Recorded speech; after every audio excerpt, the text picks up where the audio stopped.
Aujourd'hui, je vous parlerai du désir ultime de Dieu dans la série Surmonter la forteresse de l'orphelin. J'ai pas beaucoup de temps pour faire la révision de la semaine dernière. On a quand même parlé de forteresses, comment elles sont formées. Vous allez trouver dans votre résumé. La forteresse de l'orphelin, spécifiquement, c'est un état d'esprit, une croyance ou un ensemble de pensées qui font croire que nous sommes orphelins, que nous sommes seuls, qu'on n'est pas seul physiquement, mais en fait, seul, dépourvu de gens qui vont vraiment nous aimer et nous accepter et nous aider. J'ai pas prié, alors je vais juste recommencer. Père, aide-nous à recevoir, accueillir ton désir ultime de communion et nous aider à combattre, à avoir la victoire sur cette forteresse de l'orphelin. Aide-nous à embrasser le potentiel et le futur que tu as pour nous. Dans le nom de Jésus. Amen.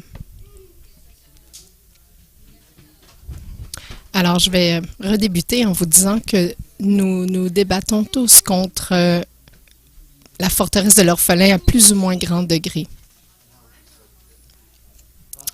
La semaine dernière, on a parlé des implications de la forteresse de l'orphelin. Dans le fond, les 13 caractéristiques. Et il y a aussi la solution de Dieu pour vivre pleinement et authentiquement l'expérience de la filiation, ce que signifie d'être un enfant de Dieu. Aujourd'hui, j'aimerais vous aider à comprendre quel est le désir ultime de Dieu. Je crois que si on peut avoir un aperçu de son désir pour nous, c'est tellement attirant. Si on le comprend, ça va nous motiver à vraiment nous libérer de la forteresse de l'orphelin.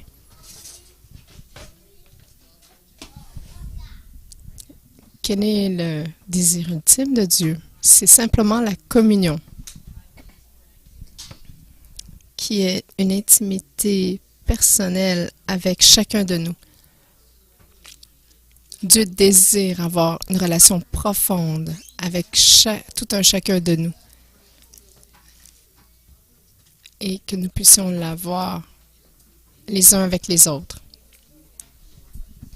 J'ai discuté récemment avec des gens qui venaient de déménager en Ontario et qui m'ont dit qu'ils s'ennuyaient de l'Église ici destinée parce qu'ils s'ennuyaient de cette profondeur de communion qu'il y a ici, qu'ils n'avaient pas pu retrouver ailleurs. On ne veut pas tout simplement continuer là-dedans, mais on veut l'approfondir parce que c'est le désir de Dieu pour nous. Alors aujourd'hui, j'aimerais vous parler à quoi ressemble la communion.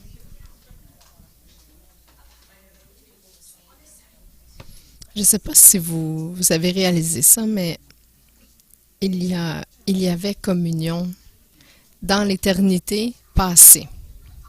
Elle existait de toute éternité. On réalise ça, n'est-ce pas? Regardez Genèse 1, versets 1 et 2. Au commencement, Dieu créa les cieux et la terre, et l'Esprit de Dieu se mouvait au-dessus des eaux. Jean 1, versets 1 et 2, puis 14. Regardez le verset, on dit « Au commencement était la parole, et la parole était avec Dieu, et la parole était Dieu. Elle était au commencement avec Dieu, et la parole a été faite chair, et elle a habité parmi nous. » C'est un concept, mais la réalité, c'est que Dieu, c'est le Père, le Fils et le Saint-Esprit, ce Dieu trinitaire. Nous savons qu'on avait Dieu, son esprit et la parole, et on sait que la parole est Jésus. Donc, Dieu a savouré la communion depuis l'éternité passée. Pensons juste un instant, s'il y avait dans le passé le Père, le Fils et le Saint-Esprit, même avant la création des anges, même avant la création des cieux et de la terre, qu'est-ce que Dieu faisait? Il y avait seulement le Dieu, le Père et le Saint-Esprit. Dieu, le Fils, le Père, le Fils et le Saint-Esprit. Alors, Dieu aimait son Fils et son Esprit. Le Fils aimait son Père et l'Esprit Saint, et l'Esprit Saint aimait le Père et le Fils. Parce que nous connaissons le verset de 1 Jean 4, verset 8. Dieu est amour. Dieu pouvait seulement se déclarer amour s'il y avait une expression continuelle de cet amour de toute éternité. Je ne peux pas me déclarer amour si j'évite les gens, si je ne parle pas à personne, si je me cache dans mon sous-sol. Je ne peux pas dire je suis amour, parce qu'on ne peut pas se dire amour sans être en relation et l'exprimer, cet amour. Alors, comment Dieu peut-il dire Dieu est amour sans l'exprimer? C'est parce qu'il l'a exprimé de toute éternité entre le Père, le Fils et le Saint-Esprit. Si Dieu n'était pas Trinité, il pourrait seulement s'aimer lui-même. Et c'est pas vraiment de l'amour, c'est ce qu'on appelle du narcissisme ou de la vanité. Mais vu que Dieu était trinitaire, il peut dire « Je suis amour » parce qu'il aimait les autres personnes de la Trinité. C'est vraiment une belle expression de l'amour dans la Trinité. Jésus lui-même a déclaré dans Jean 17, verset 24, « Père, tu m'as aimé avant la fondation du monde. » Jésus a déclaré « J'étais là de toute éternité, dans le passé, expérimentant ce triangle d'amour entre le Père, le Fils et le Saint-Esprit. » Alors, dans cette éternité passée, il y avait cette expression continuelle d'amour intime, sincère et tendre entre les trois membres de la Trinité. Alors, que s'est-il passé à la création? Alors, on retrouve la communion entre Adam et Dieu. Genèse 1, 27. Dieu créa l'homme à son image, il le créa à l'image de Dieu.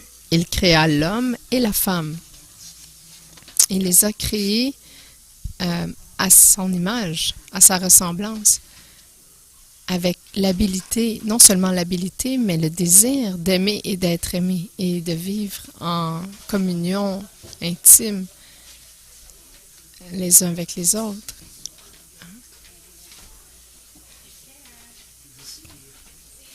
C'est comment Dieu est et il nous a créés à son image.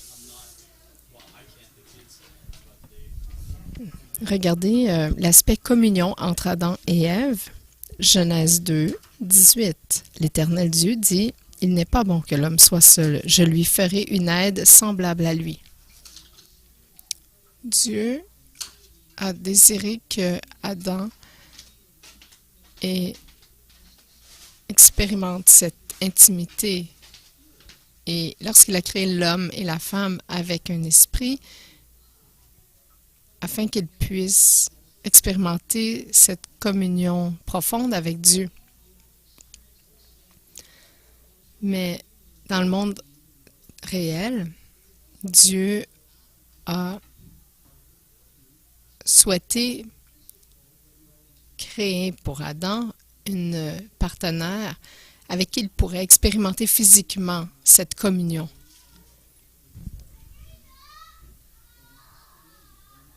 Alors, comment est-ce que, de quoi avait l'air un jour typique dans le Jardin d'Éden? On voit l'aspect communion entre l'humanité et Dieu. Regardez Genèse 3, verset 8. Alors ils entendirent la voix de l'Éternel Dieu, qui parcourait le jardin vers le soir. Il murmurait, « Adam, Ève, je veux vous rencontrer encore. » Il les appelait par leur nom, Adam et Ève. Et Adam et Ève se rencontraient et communiaient avec Dieu, entendaient sa voix clairement, alors qu'il les appelait par leur nom. Le Jardin d'Éden a été créé afin d'être une place, un endroit de communion. C'était pas seulement un jardin où on peut avoir de la nourriture gratuite. C'était vraiment un endroit de communion. C'était comme une biosphère d'amour et de relations. Tout comme les cieux étaient un endroit de communion pour le Dieu trinitaire, le Jardin d'Éden était un endroit très spécial où Dieu pouvait réellement rencontrer l'homme et la femme face à face, sans peur. C'était vraiment un endroit spécial où l'humanité pouvait rencontrer Dieu. Et maintenant, de quoi ça a l'air aujourd'hui dans le présent? Qu'est-ce que Jésus a déclaré?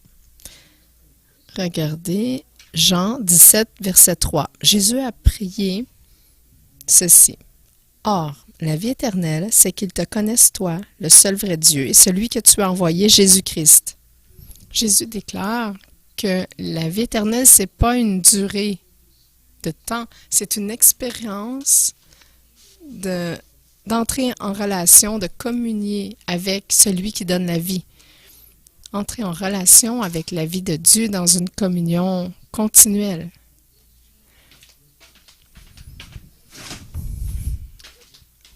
Savourer vraiment une relation profonde avec le Père, le Fils et le Saint-Esprit. Dieu désire que nous expérimentions profondément sa vie. Il désire aussi que nous vivions la communion les uns avec les autres. Regardez la dernière prière de Jésus dans le jardin de Gethsémani. Jean 17, versets 20-21. « Je prie encore pour ceux qui croiront en moi par leur parole, afin que tous soient un comme toi, Père, tu es en moi, et comme je suis en toi, afin qu'eux aussi soient un en nous, pour que le monde croie que tu m'as envoyé. »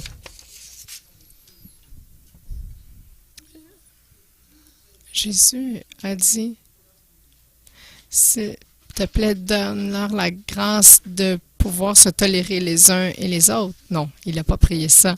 Il a dit, « Père, donne-leur le même degré de relation, communion, intimité que nous avons eu ensemble depuis de toute éternité. »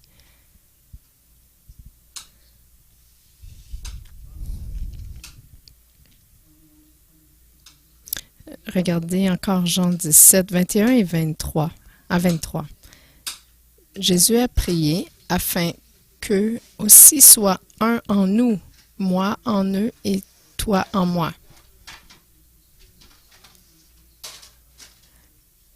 Il voulait que nous puissions expérimenter ce même degré dans la Trinité et la Trinité en nous, ce degré d'intimité profond.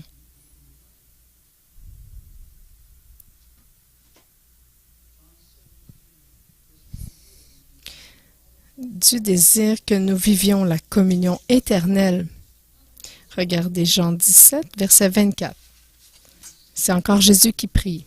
« Père, je veux que là où je suis, ceux que tu m'as donnés soient aussi avec moi, afin qu'ils voient ma gloire, la gloire que tu m'as donnée, parce que tu m'as aimé avant la fondation du monde. » Sur terre, dans la chair, il était avec nous, mais En même temps, dans l'Esprit, il communiait avec Dieu par l'Esprit Saint dans les cieux. Il a dit, je veux que ceux que tu m'as donnés, qu'ils soient avec moi éternellement. Je suis avec le Père en communion constante. Jésus a prié dans le jardin de Gethsémani que nous puissions expérimenter cette relation de communion très profonde, au même degré avec Dieu que Jésus l'a expérimenté et les uns avec les autres. On est tellement loin de ça, n'est-ce pas? Lorsqu'on arrive dans ce degré de relation, qu'est-ce qui se passe? Lorsqu'on arrive vraiment dans cette degré de relation, d'intimité, de communion, on va pouvoir voir la gloire du Père, la gloire que Jésus avait parce qu'il a été aimé avant la fondation du monde.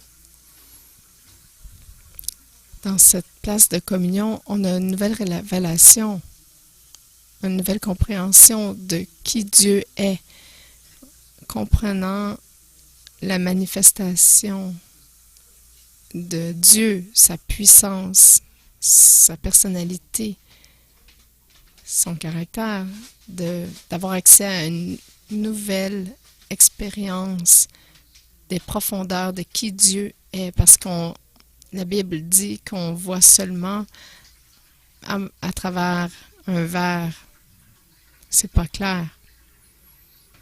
Certaines personnes voient encore Dieu comme un père abusif.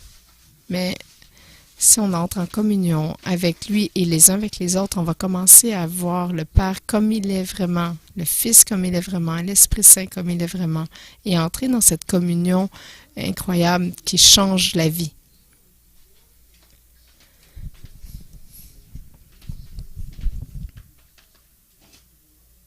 Lorsqu'on a cet esprit d'orphelin, on ne peut pas faire confiance aux gens, mais il y a une bonne nouvelle, c'est qu'on peut gérer ça et expérimenter la filiation d'enfants de Dieu. On peut s'attendre à expérimenter autant avec Dieu qu'avec les uns les autres l'intimité, la communion, cet amour sacrificiel qu'on a les uns envers les autres. Ce que la communion veut réellement dire. Koinonia, profondeur de relation. Je vais aller un peu plus loin dans ce concept de communion. Je vais vous montrer quelques bénéfices incroyables lorsqu'on entre dans ce degré de communion. Le désir ultime de Dieu pour nous. Regardez Jean 17, verset 11. C'était rappelez-vous, c'est la prière de Jésus dans le jardin de Gethsémani.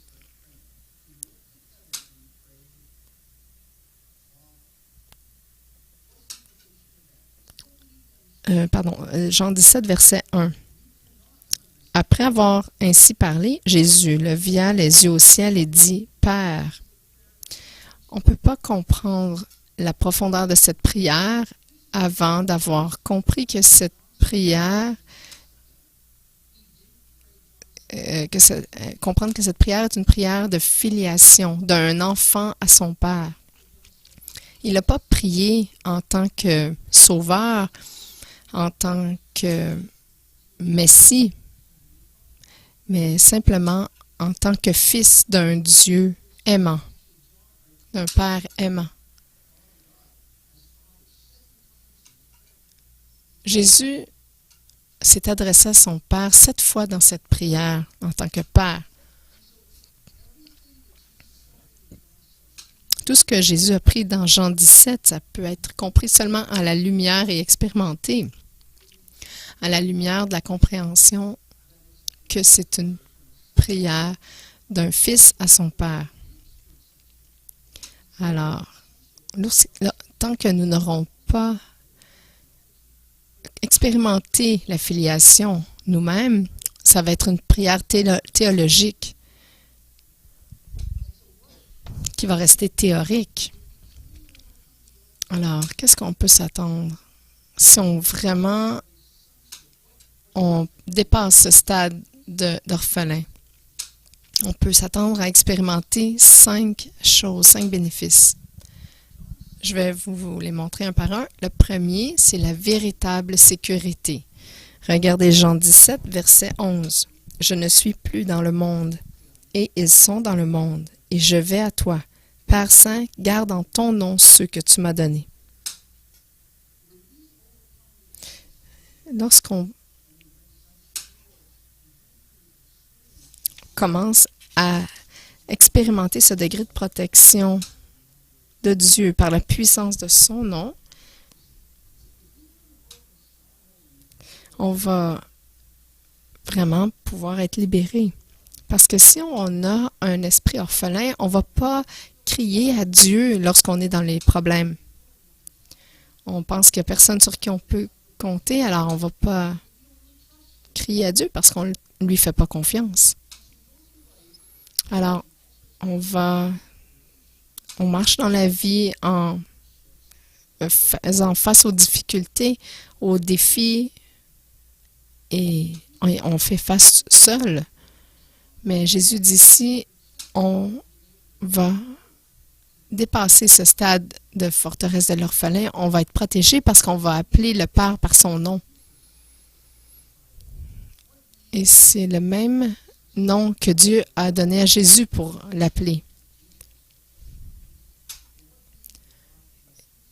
Quel nom Dieu a-t-il donné à Jésus?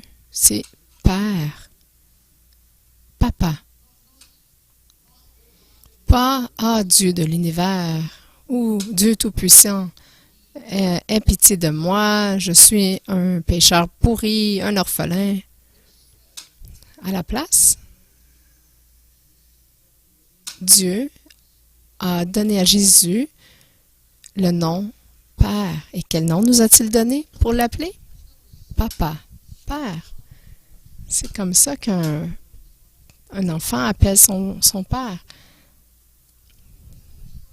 Parce que je te fais confiance, je place ma vie dans tes mains. S'il te plaît, viens aider ton fils. Aide ta fille, protège-moi à travers cette situation.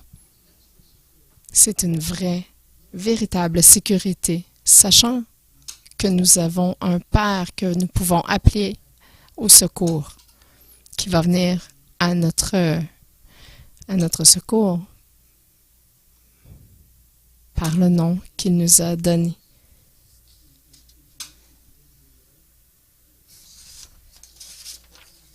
Le deuxième bénéfice d'une communion, c'est la pureté authentique.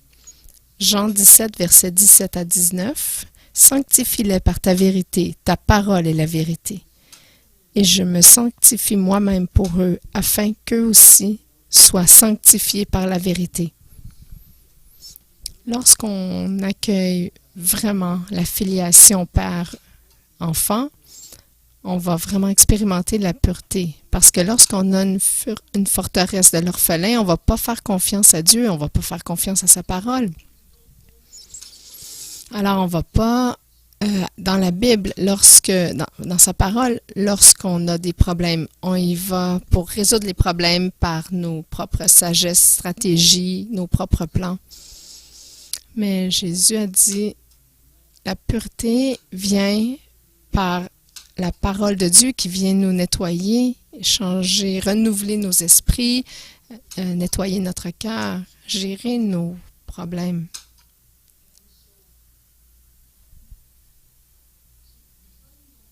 Parce qu'on ne fait pas confiance à Dieu à cause de cette forteresse de l'orphelin, on ne va pas recourir à sa parole pour régler nos problèmes. Ou bien si on va vers sa parole et qu'il ne nous résout pas le problème tout de suite, on va aller avec notre propre stratégie, nos méthodes à nous. Parce que c'est ça qu'un orphelin fait. Alors, on donne un deadline à Dieu. On dit, si tu ne viens pas m'aider d'ici 48 heures, je vais le régler moi-même.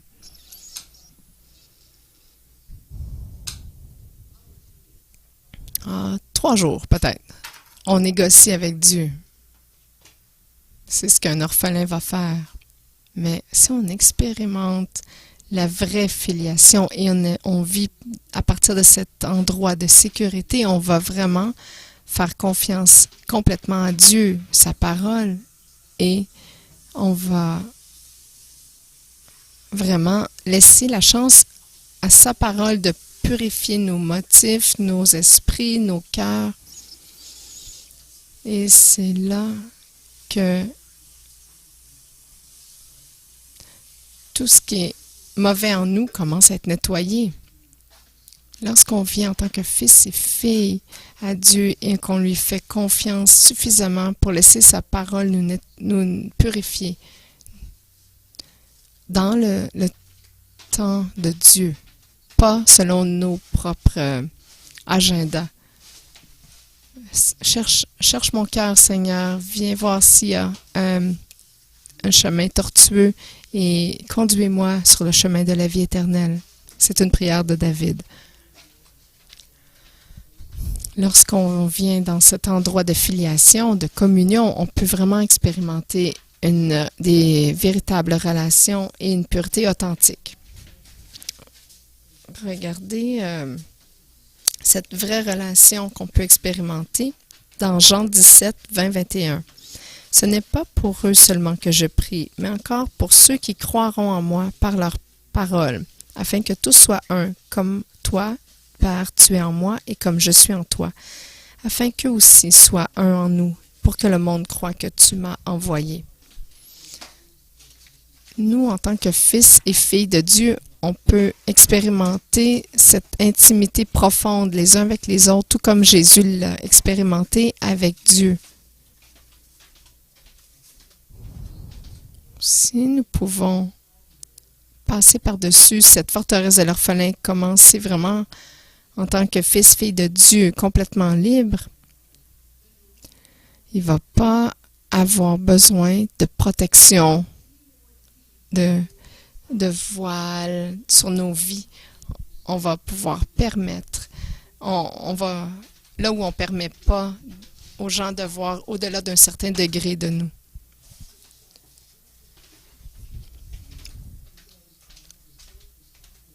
Lorsqu'il y a une forteresse de l'orphelin, on accepte un certain degré d'intimité dans nos relations qui est limité. Ça affecte tous les humains. Si je peux gérer cette forteresse de l'orphelin, je ne vais pas me demander est-ce que je te connais le vrai toi, le faux toi ou le toi partiel. Je vais vraiment savoir que je connais la vraie personne. Et lorsque je connais la vraie personne complètement, je vais comprendre le vrai toi et je vais pouvoir commencer à l'apprécier et je vais pouvoir aimer cette personne réelle. Une de mes plus grandes frustrations, c'est que je mets tout mon cœur à aimer quelqu'un et je me rends compte que j'aimais finalement un masque, que je n'aimais pas la vraie personne. Lorsqu'on vient en filiation, on se donne l'opportunité à un chacun de nous connaître et de nous aimer tels que nous sommes. Je vais te connaître, tu vas me connaître et c'est pas un échange de connaissances de masques. C'est la vraie personne. À cause de la forteresse de l'orphelin, nous avons tellement peur que les gens nous connaissent complètement. On présente quelqu'un que nous ne sommes pas. Et là, les gens aiment un masque. Et on ne pense pas que les gens nous aiment vraiment et nous acceptent pour qui nous sommes. Parce qu'on a un masque. On ne peut jamais répondre à cette question tant qu'on n'a pas défait la forteresse de l'orphelin. Alors, voici un autre bénéfice qu'on peut expérimenter dans la communion. C'est vraiment une appartenance concrète.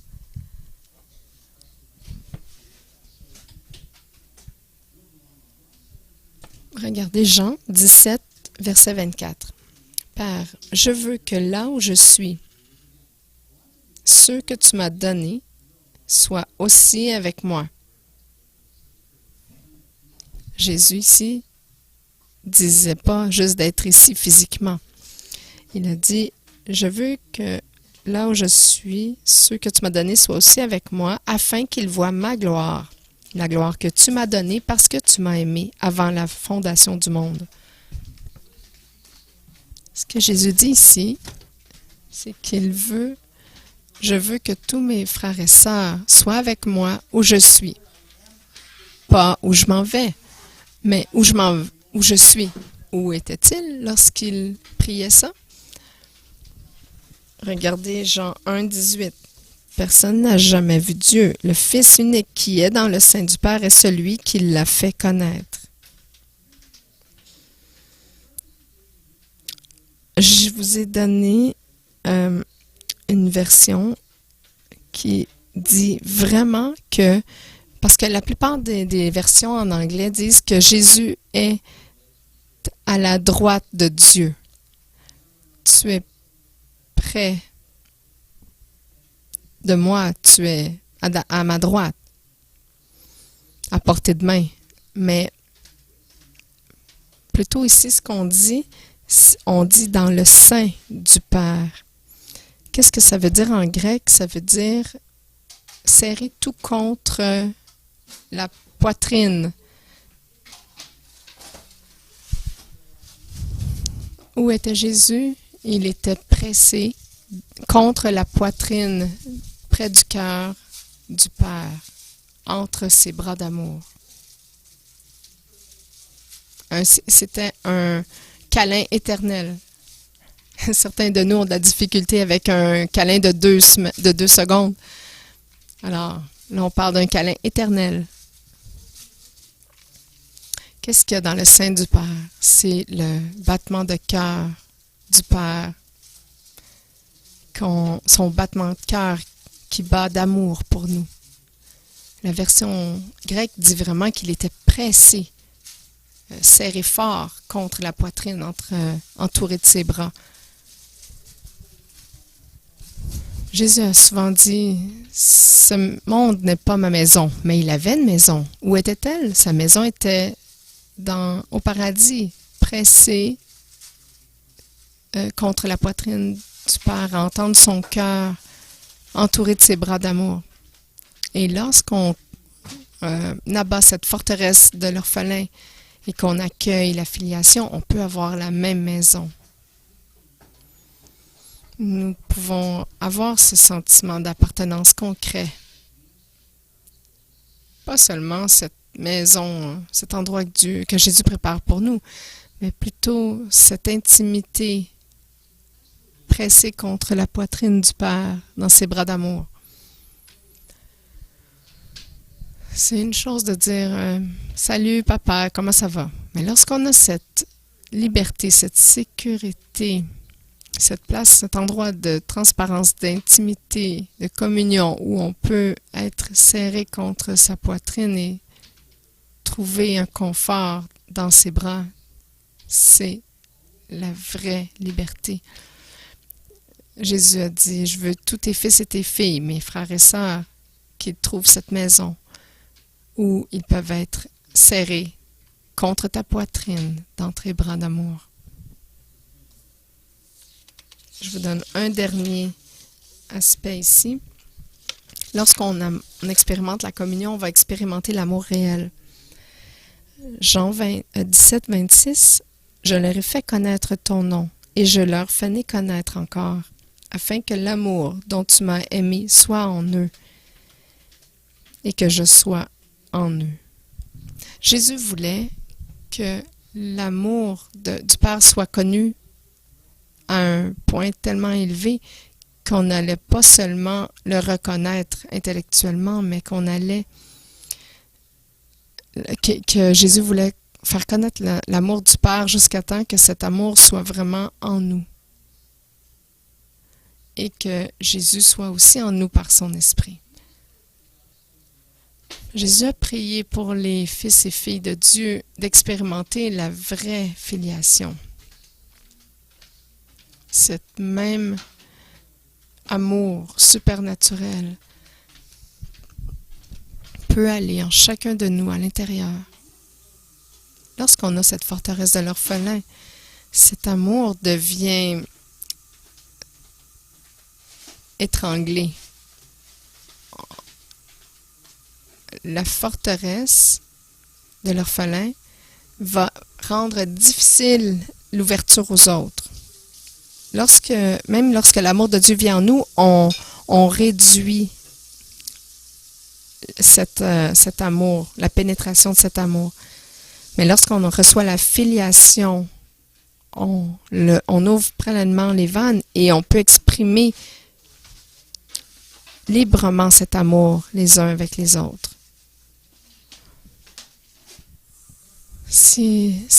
Qu'est-ce que ça ressemblerait?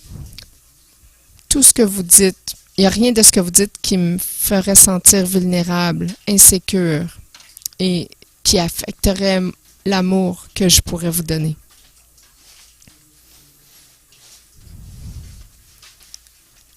Dans le Jardin d'Éden, dans cette biosphère, cette culture d'amour qui se produisait, cet amour qui transforme, qui nous transforme, qui ne peut pas être transformé? Qui pourrait résister à ce type d'amour? Je ne connais pas personne. Alors, lorsqu'on a réussi à abattre cette forteresse de l'orphelin et accueillir l'amour du Père, lorsque cet amour, ce type d'amour vient à nous et qu'on expérimente pleinement cette communion avec Dieu et les uns avec les autres, il y a tellement de gens qui se disent « il faut que je me marie parce que j'ai besoin de quelqu'un qui m'aime et que je peux aimer. » Le problème, c'est à cause de la forteresse de l'orphelin, on ne va jamais être capable de les aimer comme on veut et de se laisser aimer comme eux veulent nous aimer. Et il y a tellement de gens qui sont pris là-dedans. Votre épouse n'est pas supposé de devenir votre partenaire codépendant. C'est plutôt un être complet qui va être capable d'exprimer l'amour librement.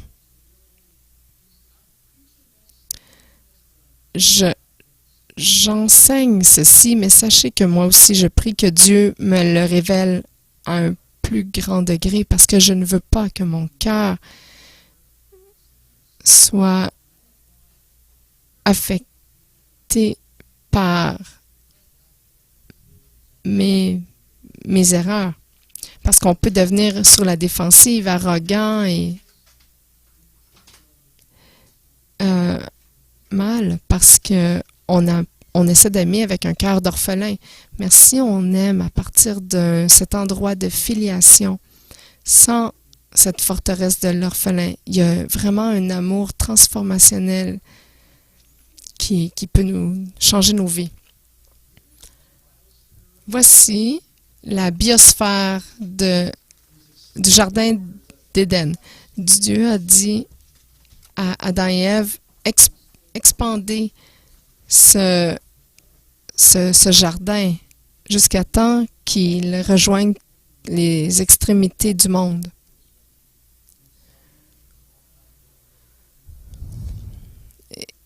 Et c'est là où Dieu voulait que son amour se répande. Mais là, actuellement, comment ça se passe, c'est que cet amour se répand dans le monde par l'Église. C'est le même plan original modifié. Alors,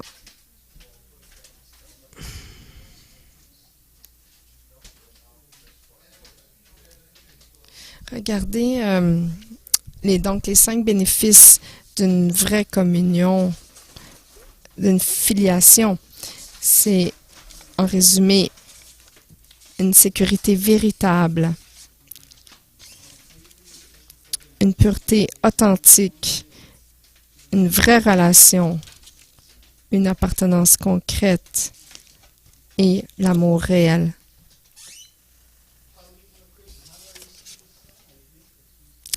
Alors, je répète, le chemin vers la filiation, c'est en devenant chrétien. Comment on fait ça? Première chose, on doit admettre que Jésus est en fait le seul chemin vers le salut et que nos cœurs sont complètement perdus sans lui. Ensuite, on croit que Jésus est mort sur la croix pour nos péchés et il est ressuscité d'entre les morts pour nous libérer. En confessant Jésus comme notre Seigneur et Sauveur personnel, le nouveau guide de nos vies, on décide de suivre Jésus tous les jours. Je vais vous demander de prier ceci dans vos cœurs, les yeux fermés. Père, je réalise maintenant que je suis perdu sans toi. Tu es le seul chemin par lequel je peux expérimenter la vraie liberté. Merci d'être mort sur la croix pour me sauver de la condamnation du péché, d'être ressuscité des morts pour que je sois vraiment complètement libre. Je choisis d'avouer et mettre ma confiance en toi comme mon Seigneur et Sauveur. Je te donne tout mon cœur et toute ma vie.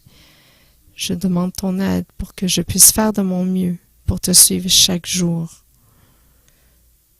Et au nom de Jésus, je prie. Amen. C'est si simple, mais ça change la vie. Père, je prie maintenant que tu nous aides à accueillir cette filiation.